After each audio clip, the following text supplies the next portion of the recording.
Brought to you by Mrs. Baxter's, Higher and New India Assurance. Mrs. Baxter's Cremica Coconut Cookies. आज चाय के साथ Cremica coconut हो जाए। नमस्कार, सौरभ द्विवेदी नाम है हमारा और आप देखना शुरू कर चुके हैं लल्लन टॉप शो। तिब्बती बौद्ध धर्म गुरु दलाई लामा ने चीन को टेंशन दे दी है। 2 जुलाई को दलाई लामा के एक्स अकाउंट से एक लंबा चौड़ा स्टेटमेंट पोस्ट हुआ। 21 मई को यह तैयार हुआ था। दलाई लामा की ओर से कहा गया कि दलाई लामा के पुनर्जन्म की प्रक्रिया जारी रहेगी। उनके निधन के बाद दुनिया को अगला दलाई लामा मिलेगा। उनके ऑफिस यानी गार्डेल फोहड्रांग के पास ही अगले दलाई लामा के चुनाव का पूरा अधिकार होगा। यह बयान तब आया जब 6 जुलाई को दलाई लामा 90 बरस के हो जाएंगे। इस बीच चीन की भी प्रतिक्रिया आई। वहां के विदेश मंत्रालय ने कहा कि दलाई लामा के उत्तराधिकारी का चुनाव चीन की केंद्रीय सरकार की मंजूरी के साथ होना चाहिए। दलाई लामा के स्टेटमेंट में कुछ और जरूरी बातें हैं। मसलन पहले वो दलाई लामा परंपरा जारी रखने के बारे में आश्वस्त नहीं थे। उन्होंने बयान में लिखा, 1969 में ही मैंने संबंधित लोगों से यह साफ कर दिया था कि वो दलाई लामा परंपरा को जारी रखने या न रखने के बारे में फैसला लें।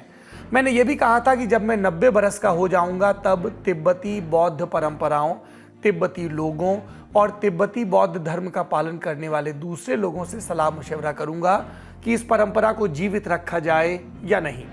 इसके बाद स्टेटमेंट में लिखा गया, यद्यपि इस मुद्दे पर मैंने पिछले 14 वर्षों में तमाम जिम्मेदारों के साथ कोई चर्चा नहीं की, लेकिन इस बीच बहुत सारे लोगों ने मुझे पत्र लिखे जिनमें दलाई लामा परंपरा को बरकरार रखने की अपील की गई। इसी के मद्देनजर मैंने दलाई लामा परंपरा को जारी रखने का फैसला लिया है। अब सवाल यह है कि दलाई लामा की बात पर चीन को टेंशन क्यों हुई। समझने के लिए इतिहास में दाखिल होना होगा। साल था 1937। जगह थी ताख्तसेर, तिब्बत के सुदूर पूर्वोत्तर में बसा एक छोटा सा गांव। वहां था खेती किसानी वाला एक घर। आंगन में एक बच्चा लामो धुंडुप थैले में सामान भर रहा था। उसे कहीं जाना था। माँ ने देखा तो प्यार से पूछ लिया, कहाँ जा रहे हो बेटा? बच्चे ने अपनी तोतली जबान में उत्तर दिया, माँ मैं ल्हासा जाऊंगा। इतना बोलकर 2 साल का वो बच्चा अपने काम में फिर जुट गया। माँ ने बच्चे की बात को हंसी में टाल दिया, लेकिन ये बात हंसी की थी नहीं। ल्हासा तिब्बत की राजधानी। कुछ दिनों के बाद उस गांव में ल्हासा से कुछ लोग आए, बौद्ध संतों की वेशभूषा में। वे समूचे तिब्बत में घूम रहे थे। उन्हें किसी की तलाश थी, एक सपने में देखे कुछ संकेतों को साधने की तलाश। सपना किसने देखा था? तिब्बत के 9वें पंचेन लामा ने। साधुओं ने ताख्तसेर में भी तलाश की। वो थक चुके थे। उन्हें लगा उनका मिशन अभी और लंबा खिंचेगा। जब वो लामो धुंडुप के घर पहुंचे, उनके अंदर एक घंटी सी बजी। उन्हें एहसास हुआ वो मंजिल के करीब हैं, लेकिन अभी परीक्षा बाकी थी। सदियों पुरानी तिब्बती परंपरा जिसका इस्तेमाल पुनर्अवतार को पहचानने में किया जाता रहा है। बच्चे को एक आसन पर बिठाया गया। उसके सामने कुछ पुरानी चीजें रखी गईं, मसलन एक पुराना चश्मा, डमरू और घंटी।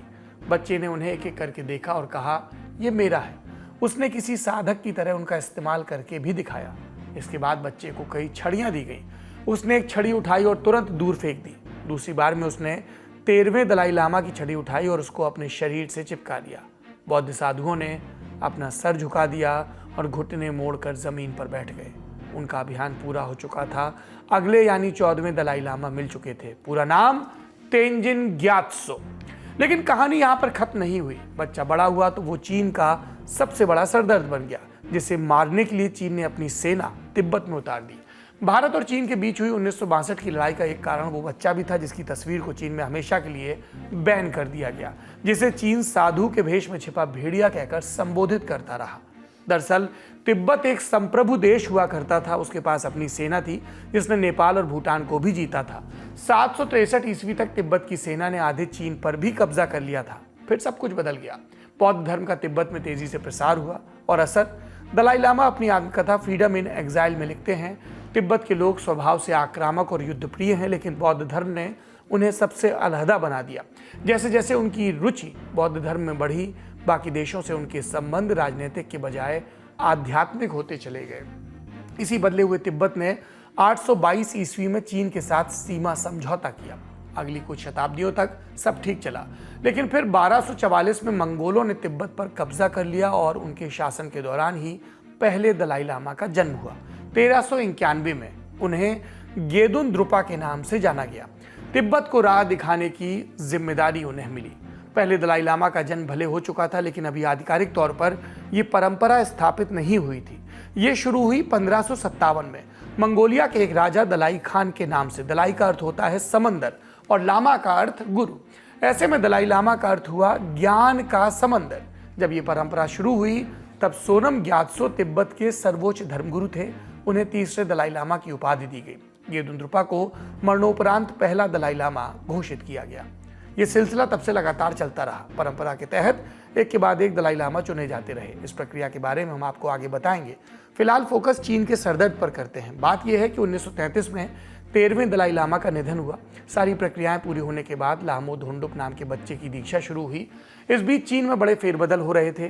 माओ जेडोंग की कम्युनिस्ट पार्टी और चियांग काई शेक की कुओमितांग पार्टी के बीच गृह युद्ध छिड़ा हुआ था। 1949 में माओ को सफलता मिली। माओ ने चीन को पीपल्स रिपब्लिक ऑफ चाइना बना दिया।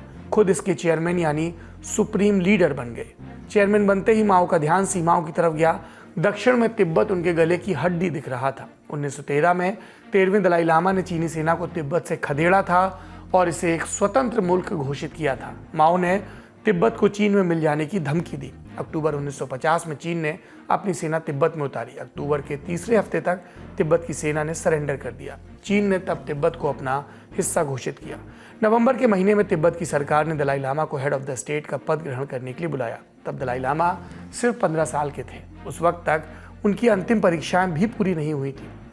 इस बीच 1951 में बीजिंग में तिब्बती नेताओं और कम्युनिस्ट पार्टी के बीच 17 सूत्रीय समझौते पर दस्तखत किए गए। समझौते में चीन ने तिब्बत की स्वायत्तता बरकरार रखने की बात कही। वादा ये भी कि पुराने पदों को खाली नहीं कराया जाएगा और दलाई लामा की शक्तियों पर आंच नहीं आएगी। मठों को नुकसान नहीं पहुंचाया जाएगा। कुल मिलाकर जैसा चल रहा है चलने दिया जाएगा। बदले में तिब्बत चीन की सरकार के अंदर काम करेगा। राजधानी ल्हासा में एक प्रशासनिक और मिलिट्री यूनिट बनाई जाएगी जो तिब्बत और चीन की सरकार के बीच पुल का काम करेगी। पर यह सब चीन का छलावा था। चीन ने स्थानीय लोगों की आज़ादी पर पहरा लगाना शुरू कर दिया। विरोधियों को टॉर्चर किया जाने लगा। तिब्बत की संस्कृति पर भी हमला करने की कोशिश की गई। इससे लोगों में गुस्सा पनपा। उन्होंने विरोध किया। बदले में चीन की सरकार ने दमन तेज किया।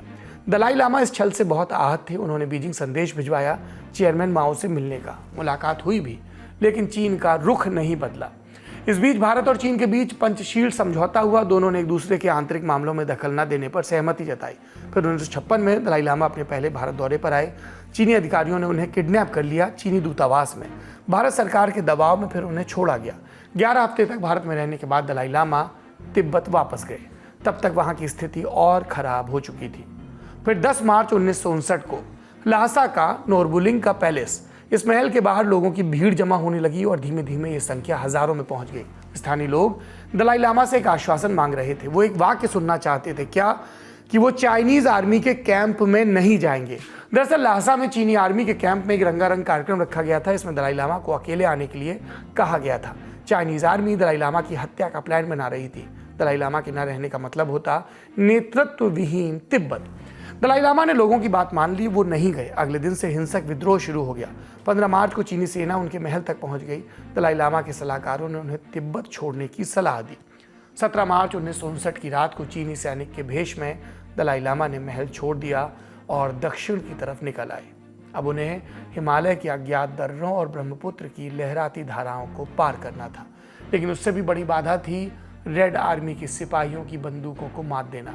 उनका दल रात में सफ़र करता, अंधेरे में टॉर्च भी नहीं जलाते, दिन में किसी पहाड़ की खो में छिपे रहते या किसी मठ में शरण लेते।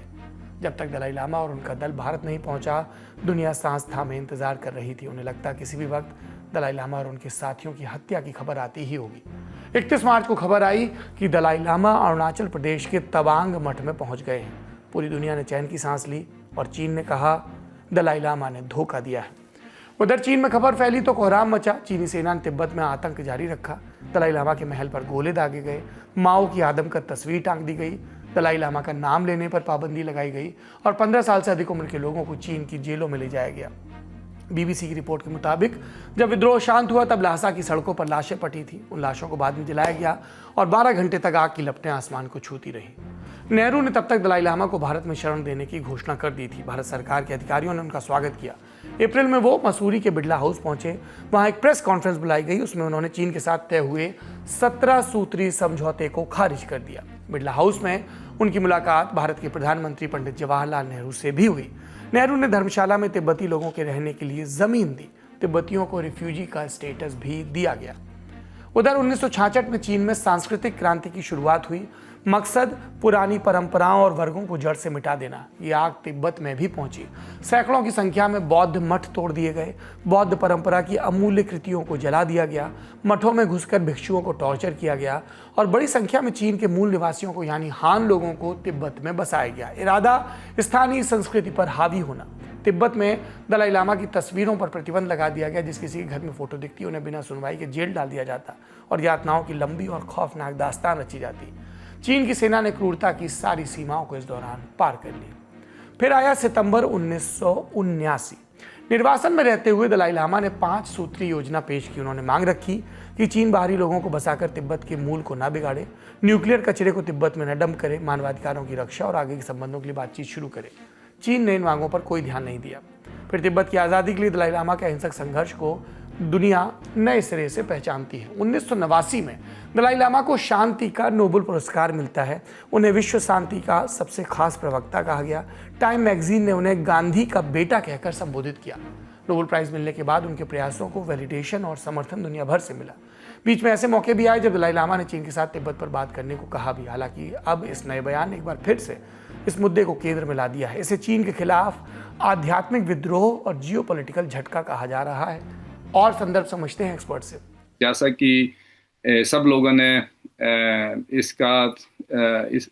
इसका अंदेशा लगाया था कि आने वाले समय में 2 दलाई लामा होने वाले हैं।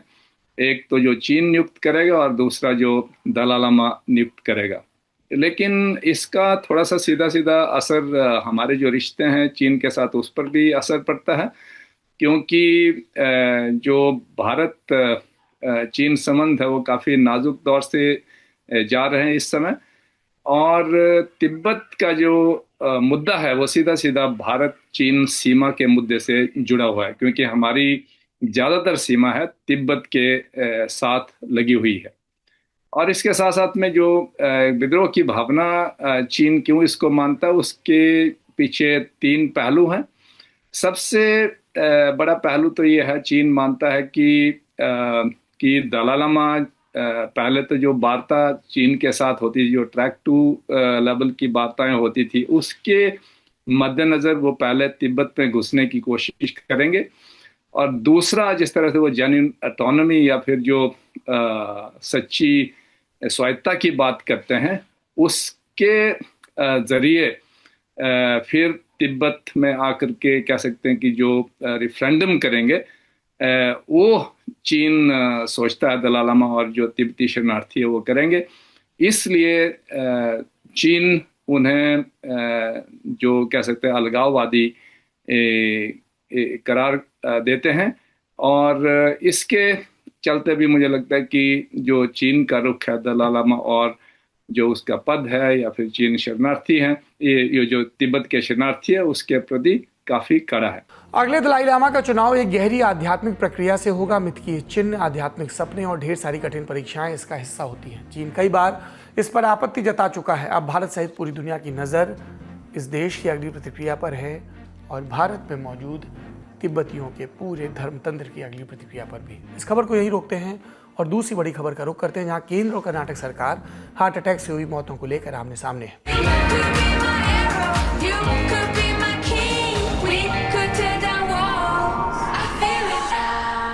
कर्नाटक का एक जिला है हासन। हार्ट अटैक से हुई मौतों को लेकर ये चर्चा में है। यहाँ बीते 40 दिन में 23 लोगों की जान गई। मृतकों में ज्यादातर युवा, 6 ऐसे जिनकी उम्र 19 से 25 के बीच, 8 ऐसे जिनकी उम्र 25 से 45 के बीच। सवाल खड़े हुए। राज्य के मुख्यमंत्री सिद्धारमैया ने कोविड वैक्सीन की भूमिका पर सवाल उठाते हुए एक्स पर लिखा, इस बात से इनकार नहीं किया जा सकता कि जल्दबाजी में कोविड वैक्सीन की मंजूरी इन मौतों का एक कारण हो सकती है, क्योंकि दुनिया भर में हुई स्टडीज में वैक्सीन को हार्ट अटैक की बढ़ती संख्या से जोड़ा गया है। इससे एक दिन पहले यानी 30 जून को सिद्धारमैया ने एक एक्सपर्ट कमेटी भी बनाई, जिसे 10 दिनों में रिपोर्ट पेश करनी है। इस बीच केंद्रीय स्वास्थ्य मंत्रालय ने इन दावों को खारिज किया। मंत्रालय का कहना है कोविड वैक्सीन और अचानक हुई मौतों के बीच कोई सीधा संबंध नहीं है। 2 स्टडीज का हवाला दिया गया। इसमें Indian council of medical research यानी ICMR और national centre for disease control यानी NCDC शामिल है। एक स्टडी पूरी हो चुकी है। मंत्रालय ने क्या लिखा, पहली स्टडी ICMR के नेशनल इंस्टीट्यूट ऑफ एपिडेमियोलॉजी ने की। इसमें मई 2023 से अगस्त 2023 तक 19 राज्यों और केंद्र शासित प्रदेशों के 47 अस्पतालों का अध्ययन किया गया। ऐसे लोगों पर स्टडी जो स्वस्थ दिख रहे थे, लेकिन अक्टूबर 2021 से मार्च 2023 के बीच अचानक उनकी मौत हुई। रिसर्च में सामने आया कि कोविड वैक्सीन अचानक मौत का जोखिम नहीं बढ़ाती। दूसरी स्टडी एम्स और ICMR ने मिलकर की, मकसद युवाओं की अचानक मृत्यु के कारण का पता लगाना। ये स्टडी अभी चल रही है, लेकिन इसके शुरुआती आंकड़ों से पता चला कि दिल का दौरा इस उम्र में अचानक मौत का सबसे बड़ा कारण है। ये पैटर्न पहले से चला आ रहा है, कोई नया वर्जू नहीं है। कुल मिलाकर केंद्र का कहना है कि हार्ट अटैक के कई कारण हो सकते हैं, जिसमें जेनेटिक म्यूटेशन, लाइफस्टाइल, खान-पान, पहले से मौजूद बीमारियां और कोविड के बाद के कॉम्प्लिकेशंस भी शामिल हैं। बड़ी खबर में आज के लिए इतना ही। अब सुर्खियों की बारी। Life can throw yonkers too. Don't get bowled over. Get insured with Rasta Apatti Kavach policy. Visit our website to know more. Bharat के विदेश मंत्री एस जयशंकर 29 जून से 2 जुलाई तक अमेरिकी दौरे पर हैं। यहां लिया उन्होंने क्वाड सम्मेलन में हिस्सा। क्वाड यानी क्वाड्रिलेटरल सिक्योरिटी डायलॉग। 4 देश भारत, अमेरिका, जापान और ऑस्ट्रेलिया का अनौपचारिक अलायंस है क्वाड। मकसद हिंद प्रशांत क्षेत्र यानी हिंद महासागर का क्षेत्र और प्रशांत महासागर, जिसे अंग्रेजी में पैसिफिक ओशन कहते हैं, इस क्षेत्र में शांति, सुरक्षा और सहयोग को बढ़ावा देना। 4 भाई और सबकी भलाई।